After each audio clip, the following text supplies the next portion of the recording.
दोस्ती जो भरम रखबो हर घड़ी हर कदम रखबो। दोस्ती जो भरम रखबो हर घड़ी हर कदम रखबो। यार लाए इज्जत जो दिल में दायरो मोहतरम रखबो हर घड़ी हर कदम रखबो। सूर सब ही सही वंजबा, सूर सब ही सही वंजबा, दिल मथा हर जख्म रखबो हर घड़ी हर कदम रखबो। शायरी जो सफ़र हिक छा, शायरी जो सफ़र हिक छा, जे मिले हर जन्म रखबो हर घड़ी हर कदम रखबो। थे दुखा रो न कोई, थे दुखा रो न कोई, गाल लहजो नरम रखबो हर घड़ी हर कदम रखबो। सच चई हक वठी प्यारा, सच चई हक वठी प्यारा, दीन कायम धर्म रखबो। दोस्ती जो भरम रखबो हर घड़ी हर कदम रखबो।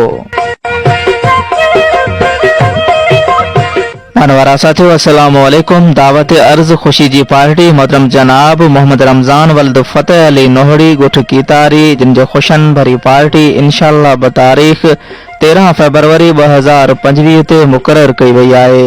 इन खुशी भरी पार्टी में अवां सभिनी प्यारनि ऐं दिलवारनि खे दिल सां दिली दावत ॾिजे थी। उमेद त कुर्ब जा कदम भरे ऐं प्यार जा पंध करे अची असांजी महफ़िल जो मान मथाऊं कंदा त अवां सभिनी प्यारनि ऐं दिलवारनि जा अनेक एहसान किरोड़ ऐं कुर्ब ऐं लखें लाइक़ थींदा। तूं आगम बणजी आओ सखी मां हीर ॾखण जी हूंद थियां, तूं आगम बणजी आओ सखी मां हीर ॾखण जी हूंद थियां, तूं वांदो थी वाओ वर मां वसका रेजी बूंद थियां। हंध थरकोल ब्लॉक 2 साइड ऑफिस थारियो हालेपोटा। राब्ते जे लाइ फोन नंबर मोहम्मद रमजान नोहड़ी 0341 2027 09। पारां शायर अनवर अली निमाणो, शायर बशीर अहमद राणो, मीर मोहम्मद नोहड़ियो साहिब, कामरेड मोहम्मद रफ़ीक नोहड़ियो ऐं एडिटर ज़काउल्ला बिजाराणी।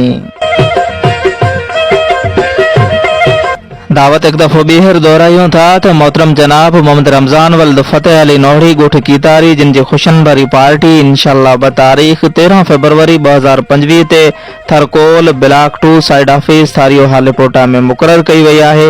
इन खुशी भरे मौके ते अवां सभिनी अज़ीज़न क़रीबन मिट माइटन तोड़े दोस्तन खे दिल सां दिली दावत ॾिजे थी।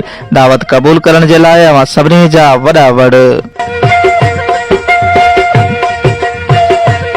भली महफ़िल भला माण्हू भली आया भली आया, भली महफ़िल भला माण्हू भली आया भली आया, अखियूं आतियूं हुयूं जिन ला से हली आया हली आया।